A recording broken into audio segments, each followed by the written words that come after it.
You guys are going to be world champions for the rest of your life. You ain't lying. You are not lying, Brian Snitker. Oh, wait. Brian Snitker. He joins us this morning right here on 680 The Fan. Billy Devaney, friend of the show, general manager in the NFL. We'll talk to Billy as well about college and the NFL. But first, let us welcome in and say thank you collectively from the city of Atlanta to Brian Snitker for not only being here today, but for the run that this team went on. Well, you know what? Thank everybody. Thank Braves country. This has been an unbelievable ride this past week. I mean, last month. Are you kidding me? It's been a month and a half. And it's just been awesome. You know, I think everybody's exhausted right now. Wouldn't trade it for the world. If I had it to do over, I'd go right back and start at the beginning and do it again, because it's just been it's been something that kind of everything maybe that I thought it would be, because it's been special. Are people like you a little bit nervous about that? Will it be everything I had hoped it was? Yeah, I wondered. I've often wondered, sitting in the dugout in the bottom of the ninth inning, if it happened, what kind of emotions you would have. And I tried to keep those in check, because you just never know. I mean, leading up to in that game, I wouldn't let myself get ahead of anything, because I just know how fast those things a lead can go, especially against a team like the Astros. And I sat there in the top of the ninth inning thinking, okay, and this is going to happen, and wondering to myself, what are you going to be like? What's this? What is it going to be? And it was something else. I mean, a lot of things go through your mind in that short period of time when it happens, and it was almost, I got a little panic because the coaches were on top of me, and I was like, God, get me out of here. I mean, I was getting crushed. You know what's interesting? Because we know the dog pile of the players, but the coaches have a moment, and I'm glad there's a camera on there, because I've always wondered, can they capture that? Yeah. And whether you've seen it or not, I have no idea what you've seen and what you haven't seen from that night. Yeah. No idea. I you know, it's always special because, you know, Walt's always right there to, you know, on my right, it seems like, because he is my right-hand man. I don't know what I would do without that guy. And we put a lot into this and go through. I share a lot of heartaches and ups and downs with him over the course of the last 7 months. And those guys put a lot into it. I mean, those coaches are there early. They leave late, and it's like they take their clothes off, they put on their uniform, and they're on go for the entire time that they're there. So they have a lot invested in this whole thing, and it's kind of a pile of emotion for all of us. Time is always a factor when you ask people about, hey, what was the experience like? It's this in the moment. It's this a little bit after that. And then there's going to be time to reflect years from now. But I think I asked you on the field that night, and maybe it's too soon. I don't know if you had a chance. How many people have literally been in your life? Like, where I can go left or I can go right. I can stay on this road or I can go to that road. That's kind of the thing that maybe you need a little bit of time to figure out how many people have touched your life to get to this point. Those are the things when I'm sitting in my easy chair in the mornings with a cup of coffee, and I'm still trying to answer all the texts and emails that I've gotten over the last week or whatever it's been. And then you start reflecting on how many people, when you start this whole journey out, as it seems like yesterday when I signed my contract in the bathroom at a Best Western. I mean, when Bob Didier called and had me work out and sign me, I can still visualize that. And, but just, the journey from I said I drug my family all over the Southeast. And God bless him. I mean, I was telling a story the other day that, my wife, Ronnie, would go to the consignment store and buy bunk beds. And we always got the big bedroom because I had kids, the master bedroom, and then the pitching coach and the trainer would be in the other two in a 3-bedroom apartment. And I used to tell Susan Bailey, Hank's secretary, it's like, you don't know who, if you call, because we didn't have cell phones. So if you call, any one of about 6 people might answer that phone. So the idea of the glamour of the baseball professions, the professional's life, really, there's a reality very quickly for you guys. Oh no, it's I don't know. It's the glamour is short. It's not what you would think it would be. I mean, just in this journey and everything, and just up and down the interstates, and there'd be some places we'd go. I remember in Durham one time we had to move 3 times. They sold the condo we were in. I got a call from my wife on the road, and there were roaches crawling all over my daughter's, on her head in her crib. So there's just things like that you just keep navigating, and you keep grinding, and you keep making it happen. And Billy Devaney's with us, Brian Snitker, of course. I just want to, how crazy is it? 50 years ago, I think, is the high school championship. Yeah. Yeah. 40 years 71. ago is your time that you basically now I'm out of playing. Right. I'm actually coaching. Yeah. Those are milestone numbers to actually still be involved in the game. So if I ask you, high school player, what were you hoping to get out of baseball? You're graduating high school. What are you hoping to get? Yeah, well, I did some tryout camps, and I didn't know. I thought maybe there was a chance I'd get drafted because I did a lot of different. There was Red Scouts in the area, and we had the Giants, Decatur Commodore Giants, A-ball in the Midwest League. I'd go up and throw batting practice when I was in high school for them all the time because I used to like to just go up and watch them take infield because of just how good the arms were. And I'd sit around, I'd throw BP, watch them take infield, and then go home. And but you know, and the first of all, I wanted to play in college, so I went to a junior college. My junior college coach, Chuck Lindstrom's father, Freddie Lindstrom, was in the Hall of Fame, and it's funny because I didn't even realize I knew he was in the Hall of Fame. So we're in San Francisco, and I'm walking down the halls there. They got all the Hall of Famers, and there he was. I didn't even realize he was in a Giant. When he went in the Hall of Fame. And Chuck played in the major leagues a little bit for the White Sox, but he recruited me to the junior college. And I kind of wanted to go to junior college so I could play. I didn't want to go, you know, a 4-year school. I had a few offers there, but I figured, you know, if I go to junior college, then it was big back then too. When I was coming out of high school, junior college baseball was good, right? You know, and you played, and you could get drafted both years. Yep. I didn't, but I ended up going to University of New Orleans and signed out of there. The other thing that's fascinating to me is this idea of you're a catcher, you see Johnny Bench. Your TV, you see Johnny Bench, and you go, oh, we do the same thing. Kind of. Yeah. Because when you see talent like that, it can either drive you or you go to camp and all of a sudden there are 5 guys who do the same thing you do. Some guys wash out because, quite honestly, they can't handle not being the biggest swinging you-know-what in the room anymore. No, I know, right. Well, I had if you were in my room when I was growing up, I had that Sports Illustrated poster of Johnny Bench, you know, hanging on my wall. Him and Gale Sayers and Dick Butkus, because I was in Central Illinois. But you're right. I mean, and I kind of my eyes got opened up as soon when I went to New Orleans. I mean, we get in there, we're running, you know, and all that, and then the other catcher on the team, we take off, and I'm thinking, well, I'm running a catcher, and this guy laps me. I mean, he just like leaves me in his wake, and I'm thinking, whoa, man. You know, but and then you get in professional baseball, and everybody's, you know, they're there for a reason. Yeah. They're pretty good, and you know, I guess I found out real quick that I probably wasn't going to stack up, but thank God I got an opportunity to stay in the game. Yeah, we'll talk about that in a second. You've used the word, and we've talked about it. Billy, we might have even talked about it. I think for a while the word grinder was sort of this. Oh, it felt like you were denouncing somebody. I've always looked at it the opposite. You better have grinders. Yeah. You better have. And I think you've used that word because you understand, and whether it's an affinity for those types of guys, they're not as blessed. They're not as touched by God as some other guys. But you better find them. Well, no, you got to have those, and you better have.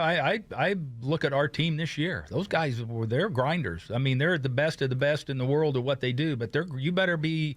If you're the best player in the game, you better have some of that in you, or you're not going to survive because this thing isn't easy. And you know, those guys go through tough spots too. I mean, they're great players. Like I say, they're best in the world at what they do. But it's just not easy for them. I mean, there's a lot of things they have to navigate over the course of a long season, whether it's at home, personal, the professional side of it, and not everybody's going to go good all the time. I mean, and these guys are really good at what they do, and they make it look really easy, but you better grind through that. Brian, was there a time when, okay, you realize this major league stuff as a ball player may not work out, but I really like to stay the game as a manager on the baseball side? Was that always in your thought? Not so much managing. I just wanted to stay in the game. I mean, originally, when I was approached by Hank about staying in the game, it was just, you know, to be an instructor. My first year, I was a rover. And then it was myself and Cito Gaston were like the two rovers. That was before rovers, I think. And he and I kind of, you know, split up everything. Or Hank would call and put you, you know, I want you to go to Richmond for a few weeks. And then you'd be on the road and he'd call and, well, I want you to go to Greenville now because they need some help down there. And then you go back to Richmond and your car was locked in because you'd parked it there to go on a road trip. When you got home, you know, everybody'd go home, but I couldn't get my car out. So it was, you know, you'd have to go and then come back and get it. But originally, I just wanted to stay in the game in some capacity. And then after the first year of roving, I went and managed the instructional league team, and then I managed Anderson as my first full-year job.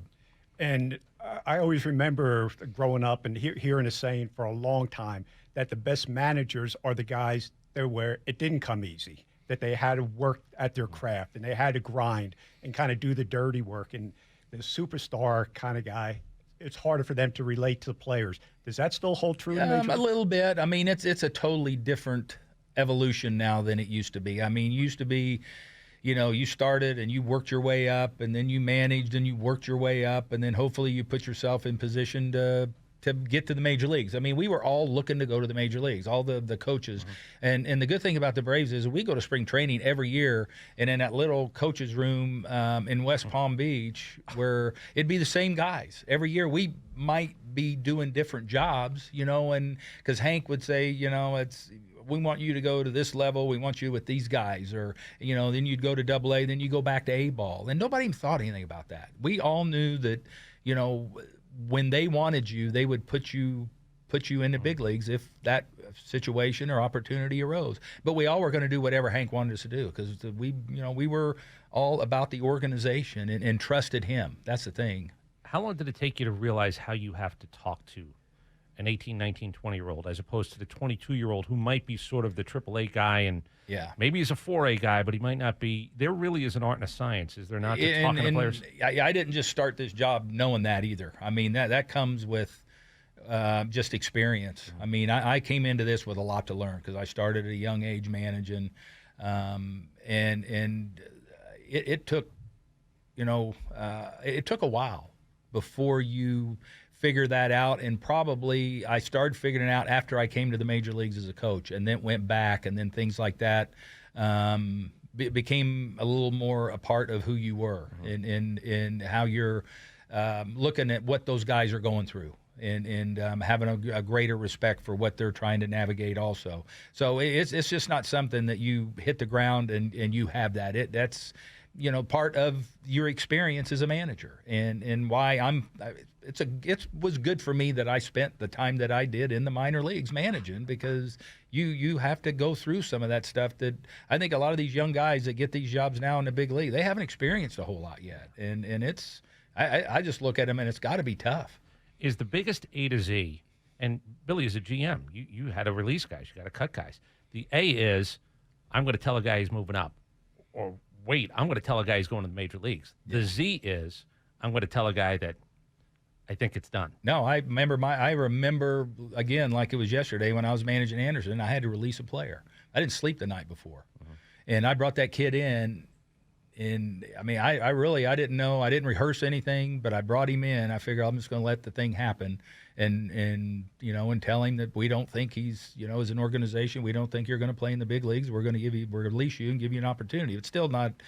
That's not easy to tell somebody maybe that their dreams are over. And the kid, I don't even remember his name, but I remember the response was, well, I kind of figured that something like this was going to happen. And then I was like, phew. I was sitting there and he didn't come at me, but it was, he told me that. And I was like, well, it made me feel a little better. I still felt bad. And I had players that I've released guys I remember that handled it better than I did, that I'd be the one crying because I didn't, I had them for a long time. And in spring training, I remember one time there was, it was a new regime coming in and running the minor leagues, and they had broken down the teams a little differently. And so there was guys that I had for a couple of years in a different working group that I had in spring training. And then we go in there, we're going to release this kid.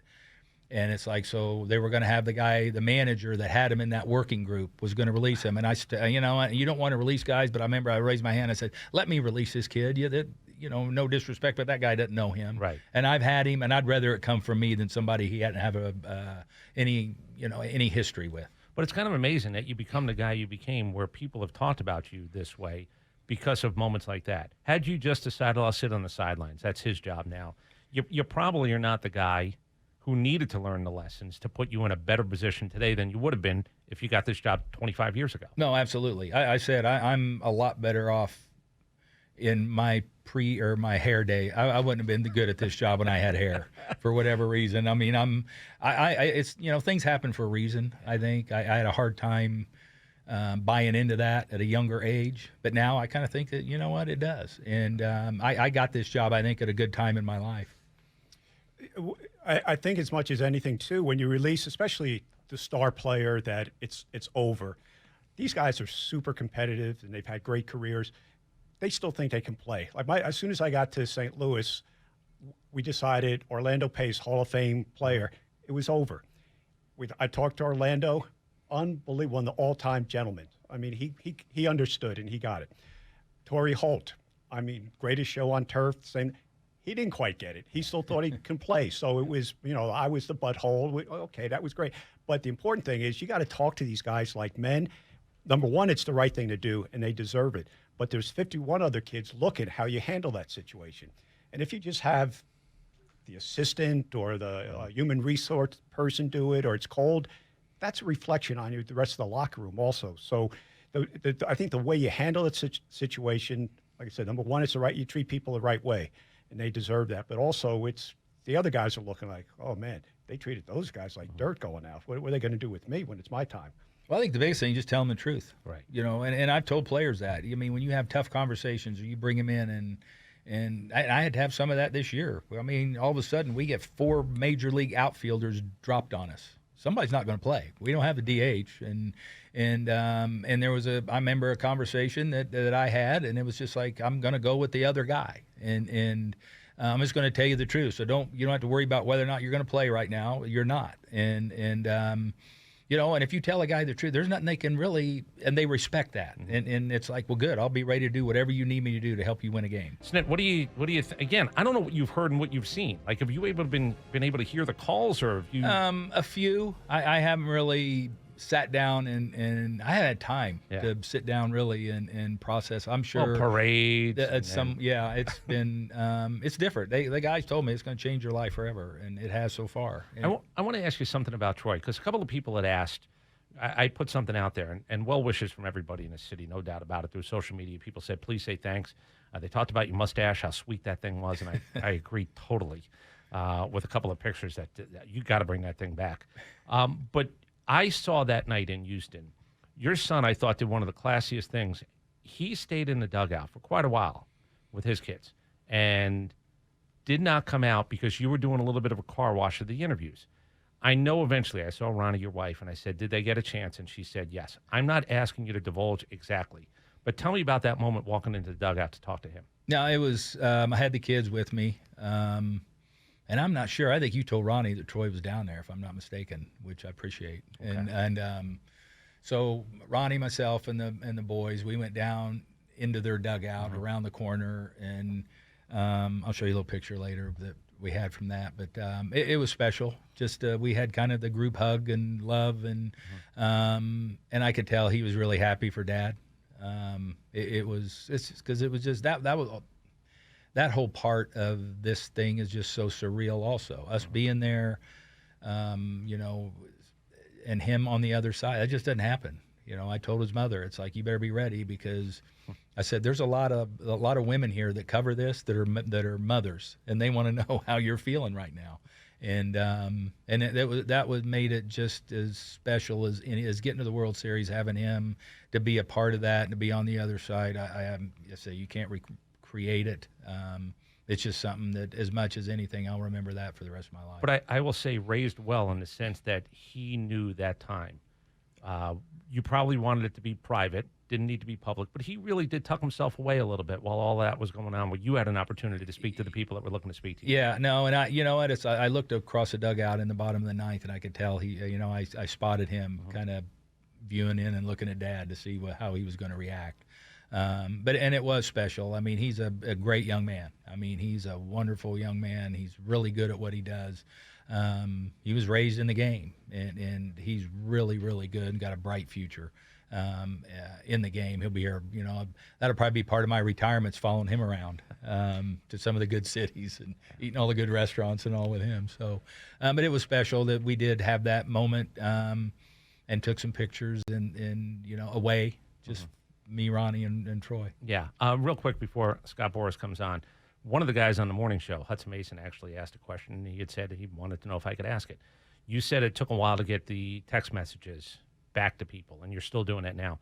He said, who's the most, I think he used the word famous, but is there somebody that was surprising that you said, how the hell did that guy have my number? Yeah, you know what? I had a lot of Hall of Famers from other sports even to get a hold of me, which was really cool. Probably I don't know. I got out of the blue. I got one from Bill Cowher that was pretty cool.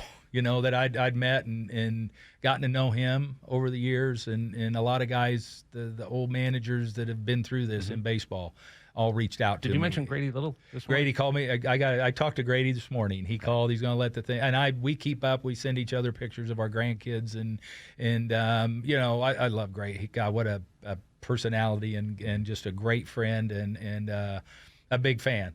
So he keeps up with me a lot, and he's one of those guys too that I can call with if I got a problem, I need a little guidance or something like that. He's a guy I'll pick up the phone and call. It's always nice to have that group. Yeah. You have their ear, they have yours, and you can. Yeah, it's really neat, and they all care. And it's really, like I say, I got some really touching emails and texts that, like I say, I sit with coffee every morning and try and whittle them down. Yeah. Listen, there are things that are right and wrong with the game, no doubt about it. Snit, I'll say this in front of you, behind you, and I've talked to people about it for the last couple of weeks. This is good for baseball. The Atlanta Braves story is good for baseball. Don't sell. We have a shot. Let's assess the lay of the land. Let's get guys into a clubhouse environment that it's conducive for them to be even better than we thought the expectation. There's no downside.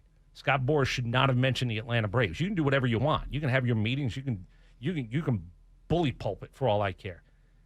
I think the biggest problem is, and I'm not asking you to speak directly to it, but the Atlanta Braves are good for baseball. This is a story that actually could have good long-term effects for baseball if the people in charge of it do the right thing. No, there's no doubt. I mean, I think our situation, what we went through, how we did it, it's a great story. I mean, I guarantee you there's everybody in baseball is loving this. There's no doubt that there's a lot of, like I said, I've gotten texts from a lot of managers in the major leagues right now, and former players, like Hall of Fame players, and it's good. I mean, they like it. They like the fact of what we did. I mean, like you said, it's we went out and we're aggressive. We didn't sell. We never thought we were out of this thing. Alex did a great job of acquiring players. I mean, I said we didn't. I don't know that we didn't acquire anybody who's on the All-Star team. I mean, it was a lot of guys that came in and I think probably. It obviously energized all those players because they came in and assimilated themselves into our clubhouse, into our culture, and like I say, they probably did themselves well for next year out on the free agent market. Well, there's no doubt about that. Look, you can be an all-star by July. You want free agency arbitration. You do things in October that were a little bit above and beyond. There's a reward, and. Listen, I spoke to Scott's office. I couldn't believe the idea that not being happy as an agent, that you had guys who are hitting free agency and arbitration with an ability to actually earn more. They've earned more. They're not getting more. They've earned more because that's what October can do. No, it is. It's a great time of the year. I mean, it's for players. I mean, like I say, you see guys step up. Eddie Rosario, Soler, Jock, what he did for us. And we knew we played against Jock last few years, and know what kind of a big time player he was in this in this atmosphere. So it's just it's good for everybody. This whole thing has just been an unbelievable experience. It's going to continue to be. It's going to last for a long, long, long time. And I'm just so happy for our city. You're a champion forever, and the city actually gets a chance to do it. Well, Billy, you were just talking to Brian during the break about next year. And, Brian, you said something that I didn't know, but it makes sense coming from you. There are a couple of words that you don't want used around you. Billy, go ahead. Yeah, I mean, whenever – you can relate to any sport. You win a world championship, and I mean, it's unbelievable. All the stuff you have to go to, all the things, the luck that the ball bouncing right. I mean, it's just so much plays into that. And you want your players to absolutely enjoy it, savor it, squeeze every ounce of celebration out of that they can for the next couple of months.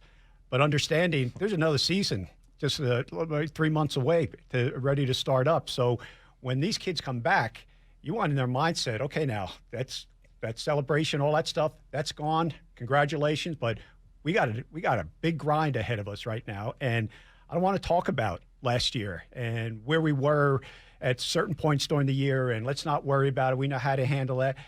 Last year's over and done with by the time you get to spring training, and it's on to next year. Yeah, And what did you learn, even in the minor leagues? Yeah, no, even though I used to tell guys, I said my 2 least favorite words are last year, because that was last year. And I said the same thing. I told the player, man, enjoy this. Remember how good it feels. I said that after we won our first division.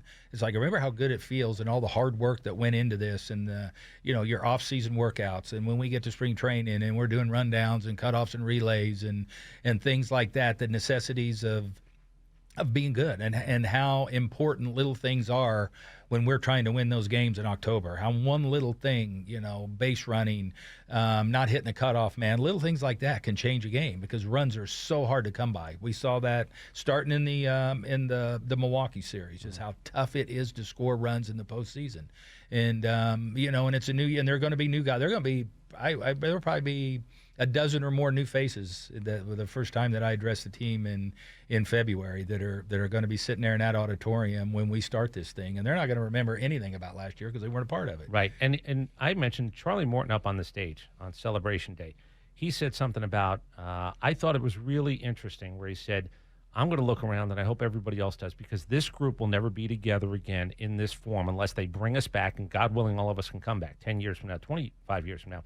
But he also said this is the best moment he's ever had in baseball. How did that resonate with you? Yeah, that's pretty special, coming from a guy like Charlie, who he's got a couple of these rings, and Charlie was one of those guys when we signed him in the winter that he's one of those guys that brings instant credibility to the situation. He is a world champ. He did everything this year exactly what we signed him to do is what Charlie did. It was unbelievable. I'm still amazed at Charlie at his age and how that ball comes out of his hand and what he does for this club. Just and it's not, he doesn't get on a soapbox in the clubhouse and bang it or whatever. He just is Charlie. And those kind of guys, those they carry a lot of weight when the young guys are looking around. And I heard our guys talking about, they wanted to ask Charlie, how he approached this situation or what he was feeling. Things like that are huge for young players and everybody, not just pitchers, but position players also. Bringing a ring into the room is a real thing. It's a real thing. All right, I do want to ask about, he keeps pitching. Guy's got a broken leg. I don't know what the chain of events was. Did he break it? Did he pitch? Did he pitch? Did he break it? Yeah. Whatever. I mean, when you hear coming out of the back of the dugout, he's got a broken leg. Yeah, I went down, after he got hit. I didn't think he got, he kind of played it off pretty good. We didn't go out. I mean, I felt bad now that we didn't go out. I don't know, that probably was better we didn't. Probably the more time he would have been out there and us, making a big deal of it or whatever, so he might not have been able to even go on at all. But when he went down the dugout and they were x-raying and everything, and he's like, I can do good. The only thing I can't do is probably cover first. Or, so we told Austin and we told Freddie, it's like, all right, you guys are going to have to pick up the trash around the mound because he's not going to be able to get around to do that. And what they told me, it was kind of, I guess, it's not an uncommon hockey injury where a guy will get hit with a puck and then they'll continue to keep skating until they turn, and then it goes. And I think that was a lot. Charlie threw a pitch. He turned on, after throwing the breaking ball, the strikeout. And then that's when the small bone popped. You have to continue managing that game, but when you realize he's not going to be available, honestly, what's your thought then, knowing that things have just changed now from a rotation point of view? Well, we're coming off a couple days off, and I know I looked at Cranny, and I'm thinking, we have a lead.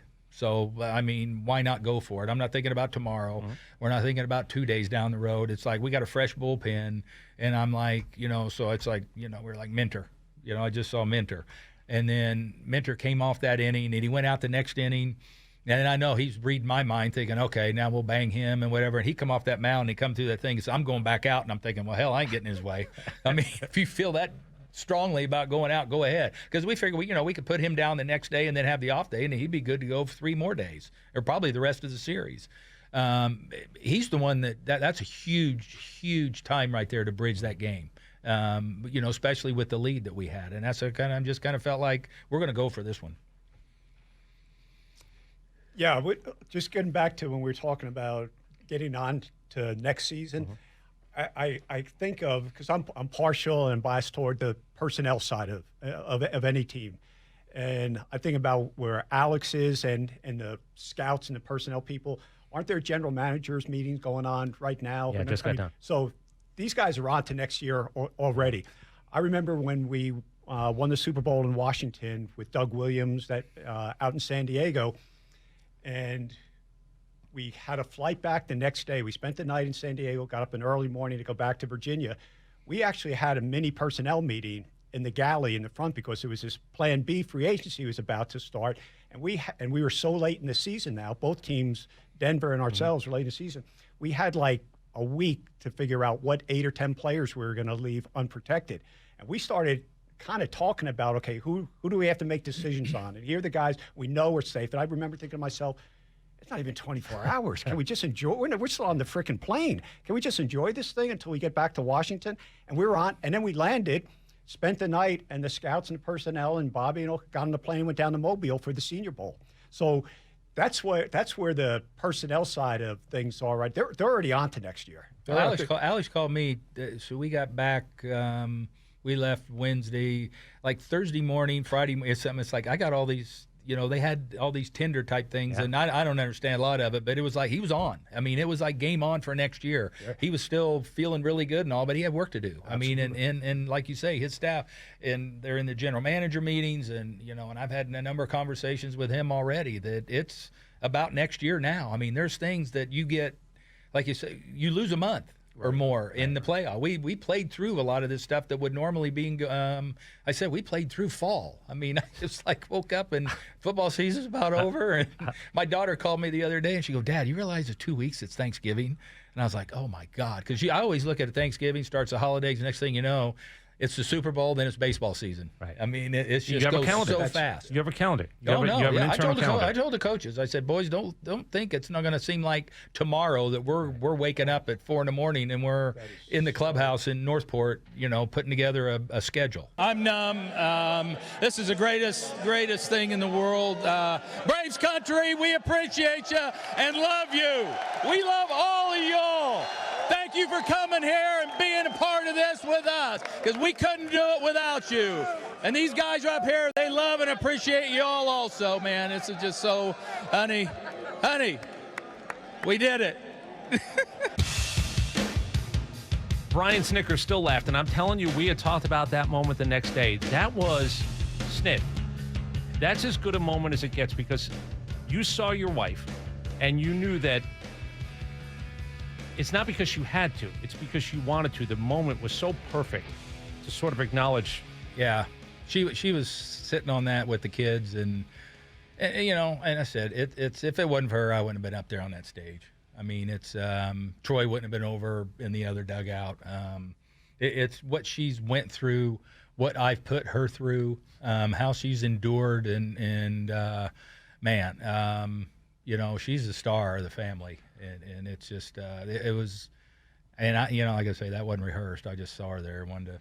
Oh no, it was not rehearsed, because anybody who was there realized that you looked over to your right and you had an opportunity to let her know that you guys had actually done it. Yeah. I do want to tell you, the Fans Free Tailgate, they're here this time of the year. Nobody's tailgating better than 680 The Fan. They're going to do it with the NBA. Join us this Sunday from 3 to 6 at the corner of Marietta Street and Centennial Olympic Park Drive. It is going on by Larceny Bourbon, Deep Eddy Vodka, and, of course, music by All That. Lock up your free ticket now at 680thefan.com/Tailgate Central. Join us for another party in the Fan Tailgate Series. Thanks to Corona, Modelo Especial, Larceny Bourbon, Deep Eddy Vodka, Monster Energy, Lidl, Food Market, and, of course, Lemon Street Classic, bringing you tailgates all year long.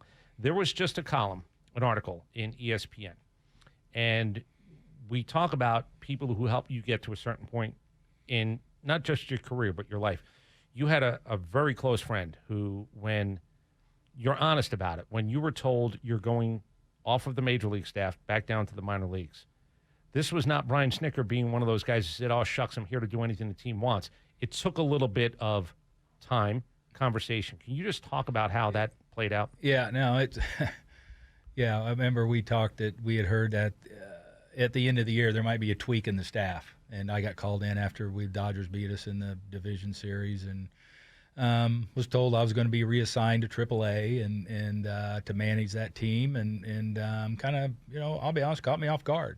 I remember leaving the ballpark and calling Greg Walker, who's a dear friend, and we'd worked, the guy that we used to hang around in the clubhouse after the game for an hour or two and talk about the game. And I said, "Walk," I said, "I'm the tweak," and then when I left, I told him I was going to need to process this one.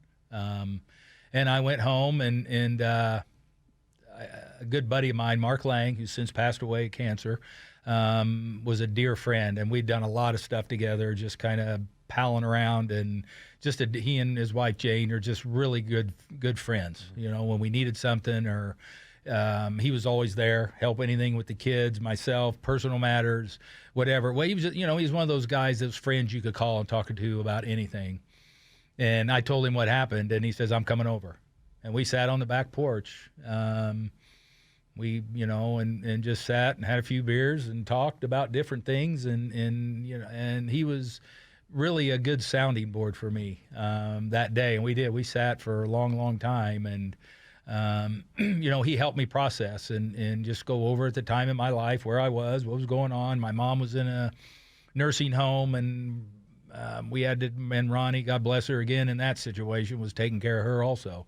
And but you know, I being here, I could be close. Actually, being in Gwinnett, I was even closer. Mm-hmm. So you know, there were some good things that could come of that. How close were you though to saying out loud, "Nope, not happening"? Yeah, if I'd have been younger, absolutely. I think I think I was at an age where I didn't want to go. You know, it's like, all right, if I leave, I'm going to go somewhere, and they're going to train in Arizona, and I'm going to have to pick up and go out there, and their teams are going to be all over the West Coast and Southwest and things like that, not right down the corridor here in Southeast Georgia and things like that, where we have all of our teams, and so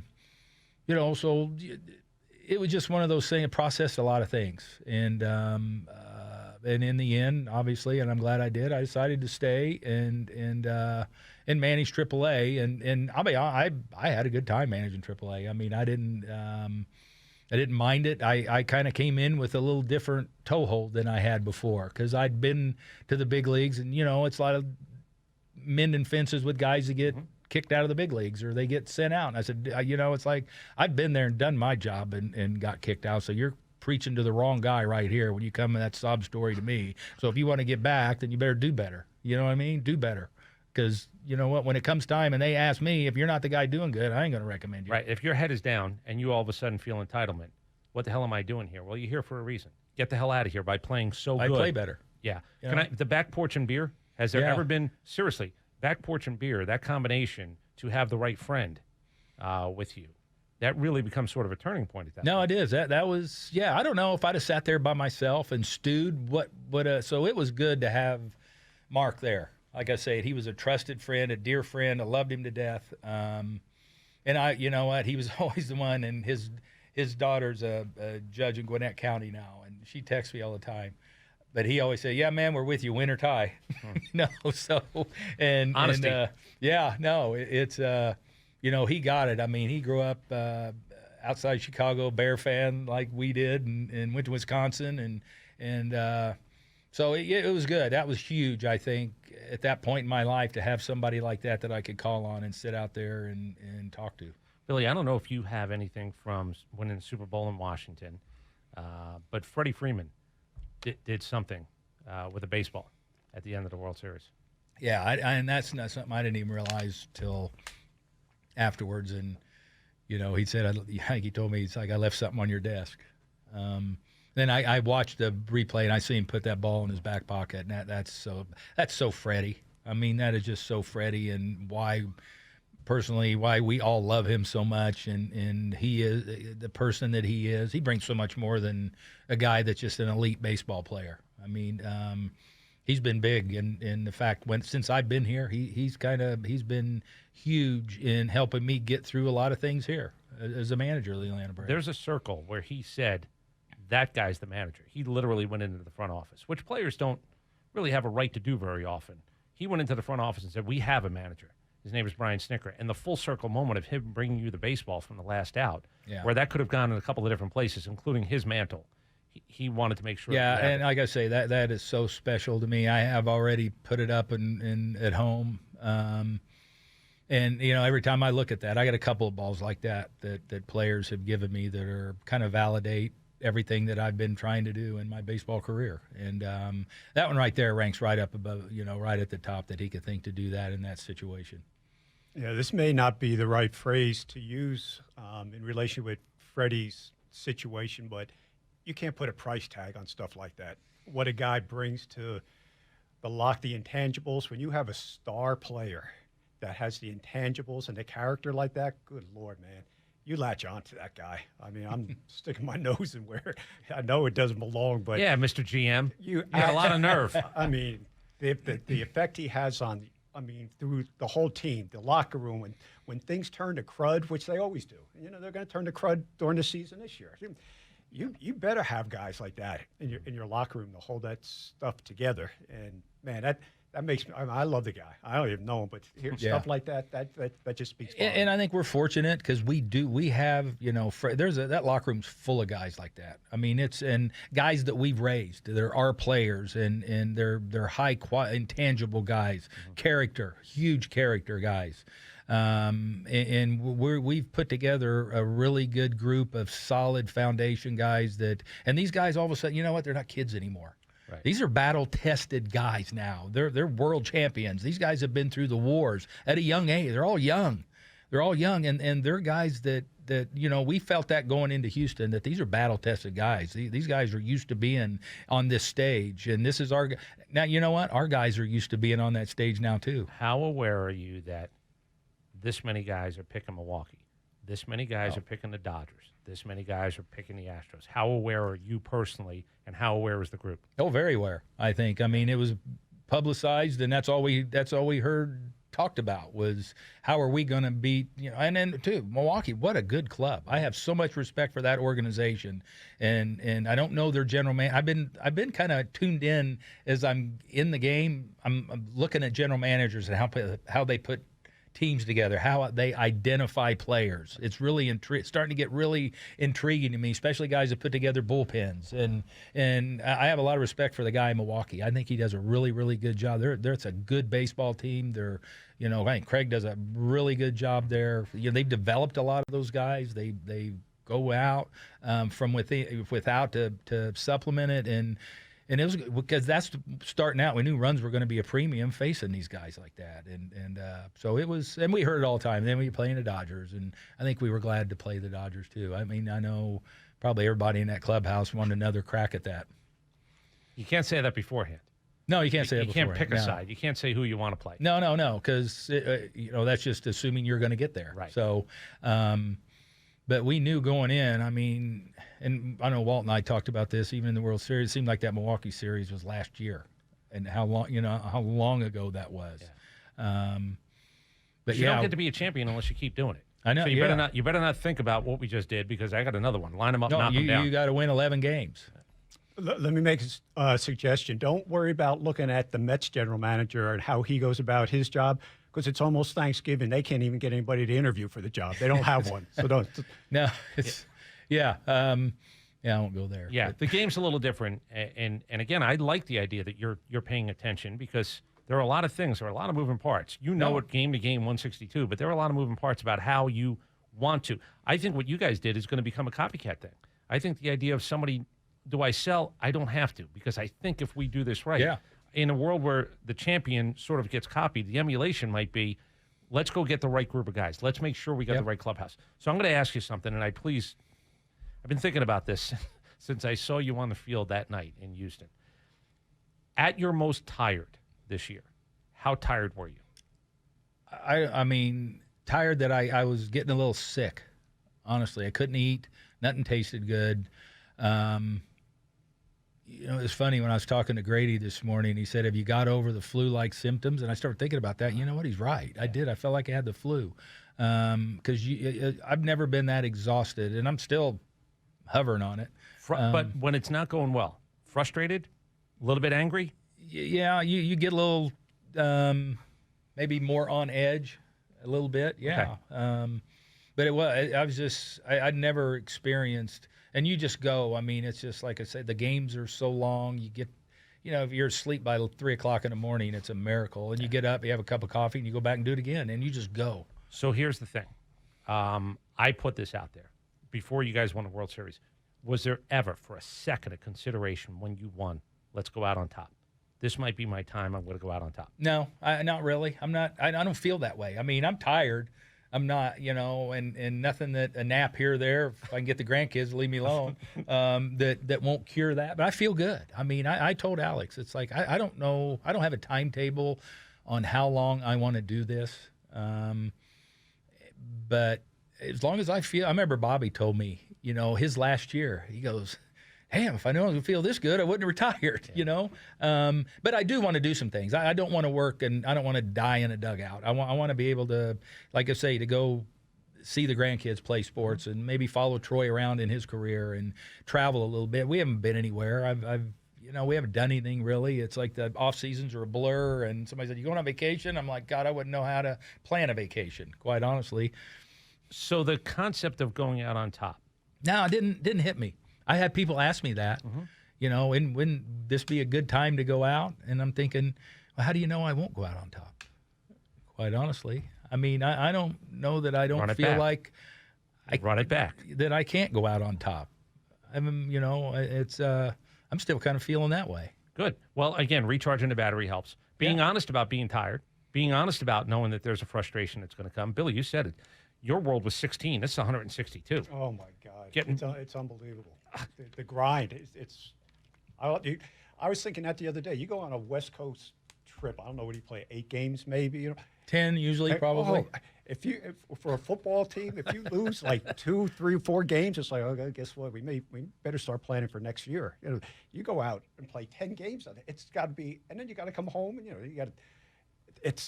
We did it back to back this year. I mean, I don't know what the schedule makers did us no favors there, that we had back to back West Coast trips in September when we had to win. And I mean, we're playing the Padres and the Giants, and you go in and the hardest thing is playing teams. Probably the turning point, I think, of the season was the 9 games we won in a row on the road against teams you're supposed to beat, which is hard to do. Sure. It's hard to win a major league. It's hard to beat teams you're supposed to beat. Well, this blank ain't easy. You were the one I steal at all the time. This blank ain't easy. No, it's not easy. And we were a hit away. If I don't know that we win, maybe puts a damper. We go 6-3 and have a really great road trip instead of 9-0. What that does down the road, I don't know what those 3 games do, because that thing got tight again, which we knew it would.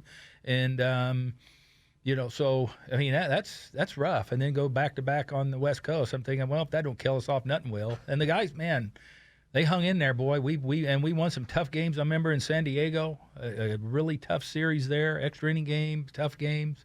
But these guys, man, I have so much admiration for our players and our team. They hang in there. They're the most unbelievable team at turning a page and starting every day new.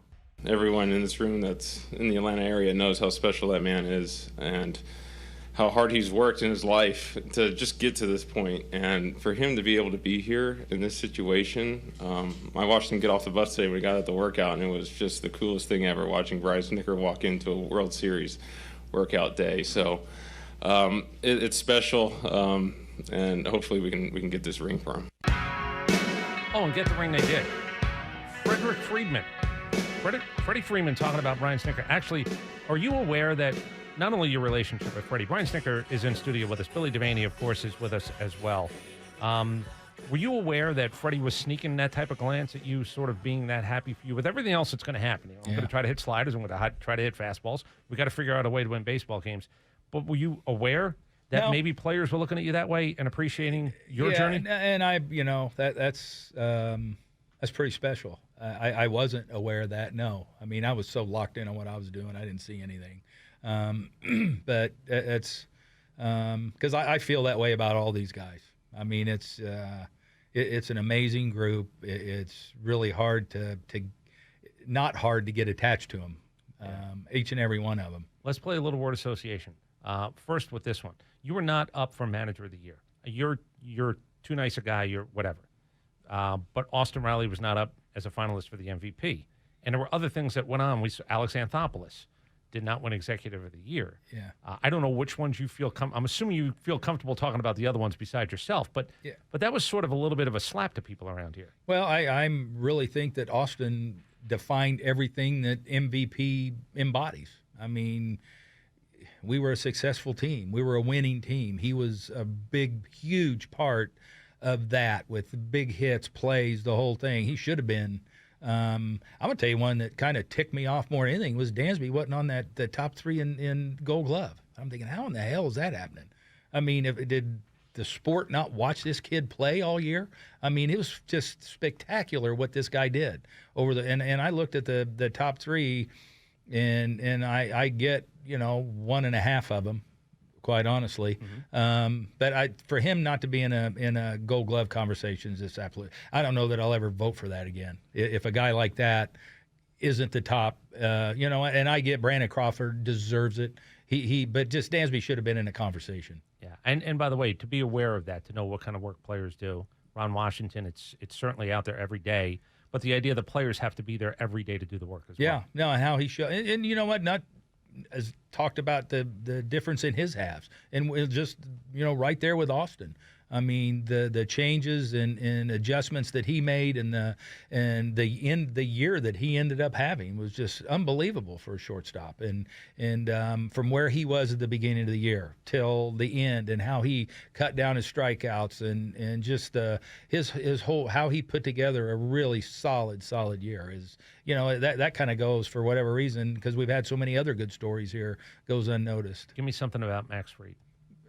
You know what? I texted. I was laying in bed last night when the Silver Sluggers, and I talked about Max. How he does so many things to help himself win a game, and I loved the fact that he won a Silver Slugger last night. And I texted him and the Gold Glove, and I said he helps himself.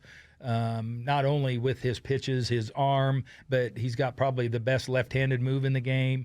He can field his position. He can handle the bat. He does a lot of things to help himself be a winning pitcher. When was the first time you saw the replay of what actually happened to his ankle? I was in the stands, and I didn't see it literally till late that night. It was after the game that because I thought, I was like, my God, I didn't really even, I'm thinking, God, but that didn't look good.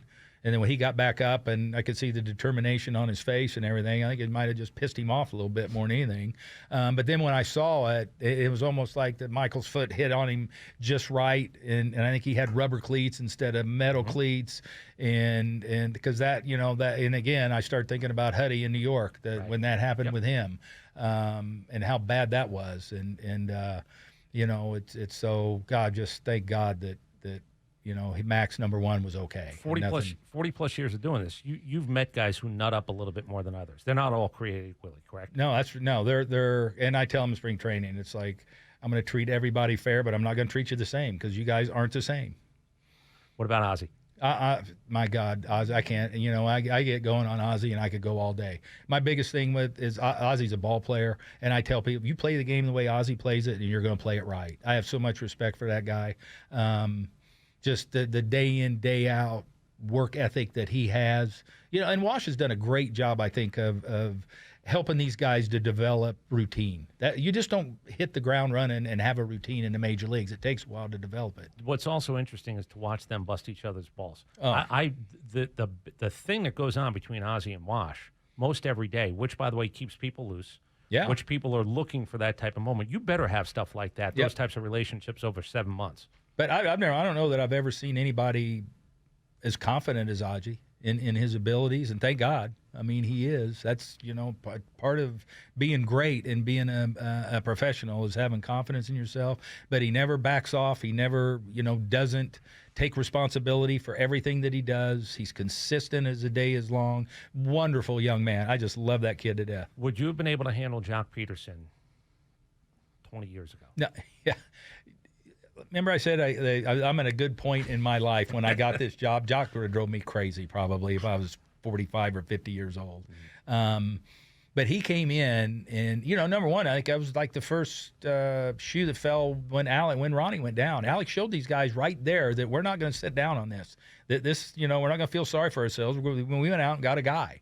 And Jock immediately came in that non-filtered type presence that he brought. Guys loved him. I mean, he was a good, and he made an immediate impact. That's always good when you get guys, you get them in trades and they help you win a game. The sooner they can help you win a game, the more they feel a part of what's doing. And all those guys did that as soon as they got there, including Ricardo Rodriguez.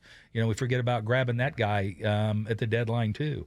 But all those guys made an immediate impact and felt a part of what we were doing. So you're part of the catcher's fraternity. I've said that I will listen to a catcher more than any other position on the field. Catchers are honest. I watched Travis before you guys even went to the postseason. Travis was asked, "Hey, what started this turnaround?" He said, "Jock Peterson walking in the door." That's when I said I didn't know that because we're not in the clubhouse as much. But when a catcher, it really is something about the position. Yeah. When a catcher says this was something, it's a real thing, it's a tangible thing, it's not an intangible. That guy walked in the door and we were different. Well, again, to Jock brings immediate credibility. Jock's a world champion. When he came into that room, he'd been through the playoffs, been very successful in the playoffs, and played for the team that Jock grew up. Winning championships was all he ever knew. When he came up with the Dodgers, I mean, not getting to the playoffs wasn't even a consideration. When he was growing up in the major leagues, and he brought instant credibility into the room, and you know what, he came in and he let it known that he was there to win. Guys like Glenn Hubbard, Gina Carahia, Ned Yost, like a lot of guys that have been in your life. You talked about a friend that you had. Tell everybody what the environment of a coaching staff at its best is, and not every year. It's not its best every year. There's a dynamic that sometimes doesn't work. Do you also sort of think about guys like that who aren't with the organization anymore? Yeah, no, I talked to all those guys. It's funny. Ned called me Thursday, I think. And he, it was a great conversation because he's been through it. He's been to the top of the mountain. He's world champion. And we had a really cool conversation, and I appreciated him calling. Hubby, I got no more respect for anybody in the game than Glenn Hubbard. We spent a lot of times in the minor leagues. I know, he's that epitome of that worker and the grinder and that ultimate pro. How he comes to work every day and what he does for those young. I watched him turn Marcus Giles into a all-star or a major league. Not all-star, major league player when we were in Macon. People don't 9 and 10 in the morning. Like, it's not because you're playing day games. Who's there at 8 o'clock? Who's there at 8:30? Who's there at 9 o'clock? And I'm offering my services. If you say you're coming, come. Be 5 minutes early, as a matter of fact. Those are the types of guys that. And that's what hubby's that exact guy. I often ask him, it's like, man, when do you sleep?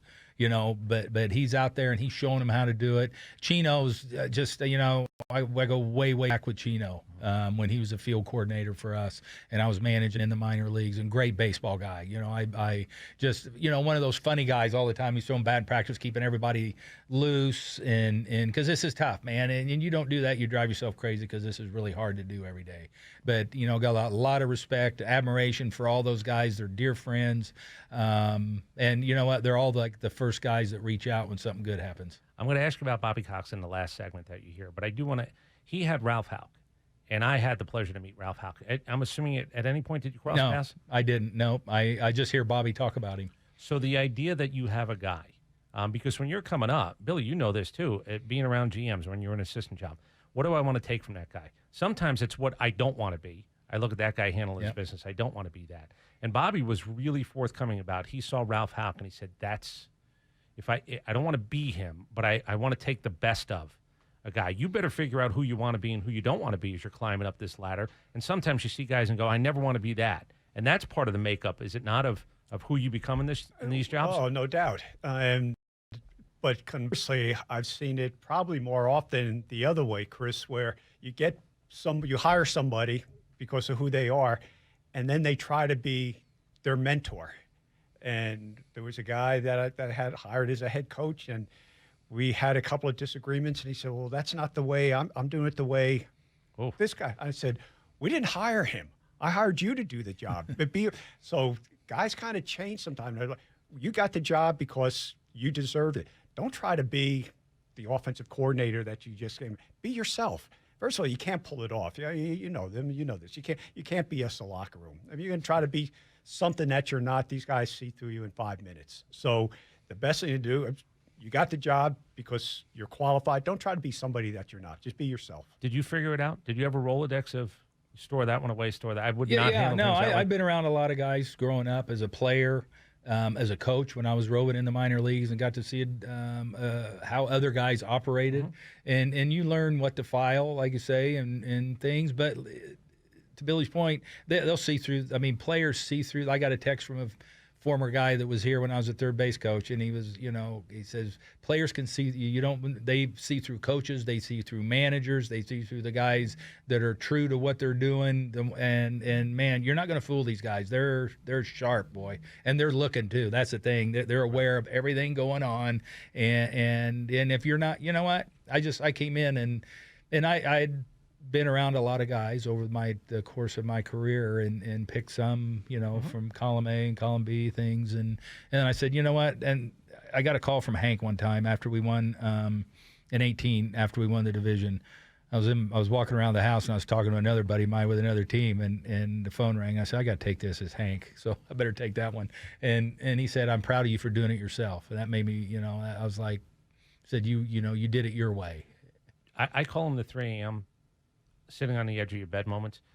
Billy, you'll understand this because in your world, if a guy loses a job and he's kicking himself because I didn't go out my way, I had a plan and I either let somebody talk me out of it, or that to me is the one that would drive me crazy, that you go, I wanted to do it this way and I changed my mind. I took a left-hand turn. Yeah, you know what? And again, there's some coaches that I know, head coaches that were on the hot seat for a couple of years, and these are really all-time good coaches, and they're hanging on by the skin of their teeth, and they start compromising. Right. And they start signing turds because they may be able to get a year out of them. And all of a sudden, you're looking at their team and say, "Oh man, what are you doing? That's not you. He's not your kind of guy." And you may sign 3 or 4 of those guys because they're talented and they may help you win some game. And you look at him and say, "Come on, man, do it. You've been so successful. If you're going to lose your job, go out your way. What got you here?" And they don't. They kind of, I hate to say it, they sell their soul to try to hang on. And 9 times out of 10, it never works that way. Yeah, I've seen that in our league. Yeah, I've seen some teams put together like that, and you get a mismatched group. Kind of felt like when I got here in 16, we had that. We had a bunch of pieces that didn't fit, and we were in the rebuild and all that. But that was one of the problems. It was just a collection. There wasn't any continuity there. There wasn't any heart there. There wasn't the intangible. It was just a collection, and it takes a while to build that up. It's also why, I'll go back to the Boris thing for 1 second. The idea of, tanking. No. Sometimes you're trying to win. You just don't have the pieces. Yeah. And losing happens. And then you better figure out. By the way, the blank holes are the guys who don't look around the room and go, what went wrong here? They just want to go bang a head against the wall and go, let's just try it again. We'll try it again this way. If you don't learn from that stuff, that's not tanking. Like, I understand. There's times where you're going to have to turn it around. Yeah. And knowing what you don't want sometimes becomes every bit as important as what you do. No, that's why, Alex, I think, does a great job of when he's putting teams together, the makeup, the intangible, all that are part of the evaluation process, and he does his due diligence. I mean, I'll call the coaches like, so-and-so over here, so let's find out about this guy. And Alex asked clubhouse guys. Oh, no, those are the ones that, those are the guys that really see guys as they are. I mean, I think that's, but he, like I say, he doesn't leave any stone unturned when he's kicking tires on people. And I think that's great. And I think you can see in our clubhouses, he brings guys in, he does his homework. And he brings guys in that ingrate into our system here and what we got going on. And, but they played against us. And I think guys, when they play against this club, and there's Ozzie Albies and Dansby Swanson's, Freddie Freeman's, Austin Riley, and they see those guys, and it's like they want to be a part of that, and they want to come here. Before you go, and again, thank you very much. Look forward to seeing you and Ronnie tonight, by the way. Let's mention the Rally Foundation. Yep. You've been a friend of Brian McCann's, both personally and professionally, for a long time. What his wife Ashley has done, and what Dean Crow and all of these people around the Rally Foundation, you were in for a long time on this. No, it's one of the things that I circle every year. I love supporting them. The whole, like say, Dean has just become a really good friend over the years. Unbelievable event. I look forward to seeing the guys, but just supporting Brian and Ashley and what they do. And like I say, she's a rock star. Ashley is. I love listening to her speeches every year, and it's just they're such good people and dear friends. Yeah. and a cause. But again, I will say that you were involved in this for quite a while. When Brian asked, I know that you were there. You and Ronnie were both there very, very quickly. I do want to ask you about Bobby Cox. I mentioned I didn't speak out of turn because you and Alex brought the NLCS trophy over to him. Can you explain what that moment was? And then you're going to have another moment coming up with him. Yeah, no, it was. I was just Ronnie and I actually were going over.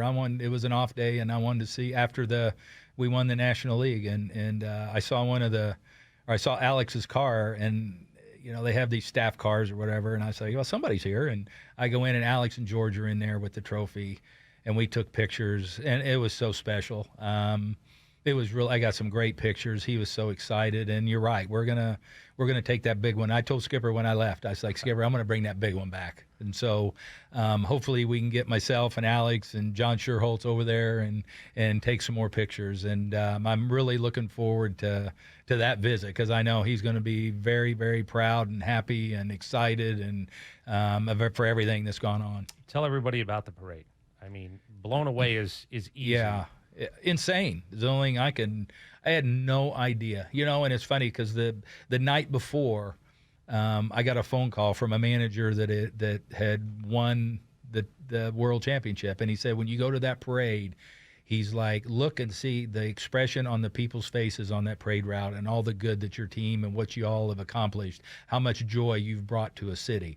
I saw it 10 times that. In that parade, and my shoulders are still sore from waving and hoisting the trophy, and I was, just everything that we went, it's everything, all the tired, everything, the grind that we went through. When you see the people and you see the joy on the faces of everybody on that parade route, it's all worth it 10 times, and I'm just so happy for our city. I was fortunate enough, just code for old, in the 95 parade. I had a chance to ride through that parade, and there was a lot of relief winning the World Series in 95, and there was a lot of waving. People asked, how was this one different? This was more vocal. This was fans screaming out to players. It was really, Billy, it was tangible how different this one felt, because this was the affinity for this team. People believing that we talked about grinders, talking about it not being easy, might not have been as talented as some other teams. Were you able to hear, discernibly hear people calling not only your name, but oh no, everything yeah, that was going on? I just it's funny, you'd lock eyes with somebody, but you did hear all the thank yous, and it was really touching. I tell you what, it was something else. I may never get to experience that again. Hopefully I do. But it was something that, and then when we were going down the interstate to the second part, I mean, people were stopping, the viaducts were full. It never stopped. And then to get to the stadium and see that thing was packed also, and how crazy it was there. I mean, it was just an unbelievable day. And like I say, I'm so happy for, the city, for all of our fans, for Braves country, because I keep saying it, Braves country is a real thing. I mean, it's a real thing, these fans, and I'm still hearing it every day. Do you realize people, again, having an opportunity on social media because you don't participate, but the idea of just thank you. Thank you. Like, did you ever think, because in this job, you'd hear thank you?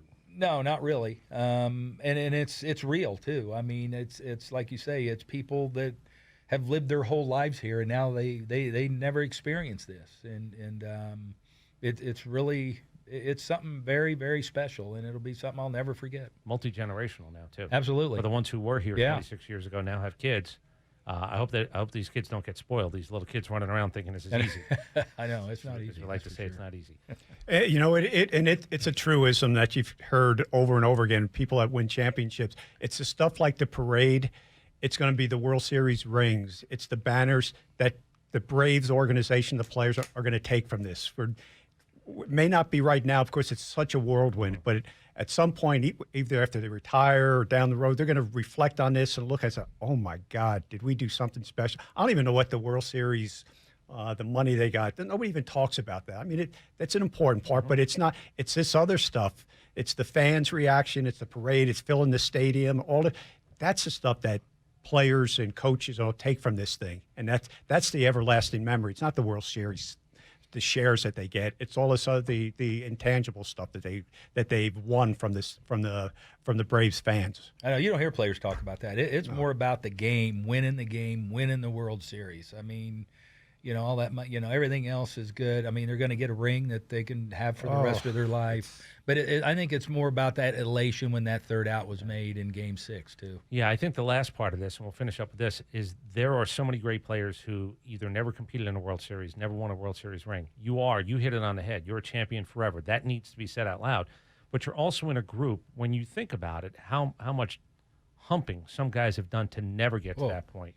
And now you're in a, the cherish the moment thing really becomes deeper when you think about some of the guys who never had this experience. Well, that's experience, or even a major league experience. I called 3 or 4 guys this week that were instrumental in helping develop our players that won this world championship. These guys never had a day in the big leagues as a coach, as a player, and I made sure I wanted to call all those guys and thank them, because I said, you're as big a part of this as anybody, and what you did all those years, and I'll tell you, Randy Engel, Rocket Wheeler, Rick Albert, guys like that never played, but they were instrumental in helping develop all the Freddie Freemans, Ozzie Albies, Austin Riley, Dansby Swans, all those guys. I mean, they had a huge part in this organization at a time when those players were very, when they're young and they're cutting their teeth on baseball, and they helped them get through a lot of those tough times. And I just, myself wanted to remember those guys. Perfect way to end it. Brian Snitker, thank you very much for your time. The city of Atlanta thanks you as well. 680 to the Fan thanks you. Being part of the flagship, we certainly believe that the mantra and the banner and what this means for this city, we sort of feel it. And again, where you guys are doing the things you need to do, I'm telling you right now that everybody who works at this station, associated with this station, has had a moment where somebody said, hey, thanks for bringing us the coverage, because this has meant that much to them and their families. Oh, it's been awesome. I'm glad you had me, give me a chance to come on. This has been great. I will see you later on tonight. All right, see you tonight. Thank you very much.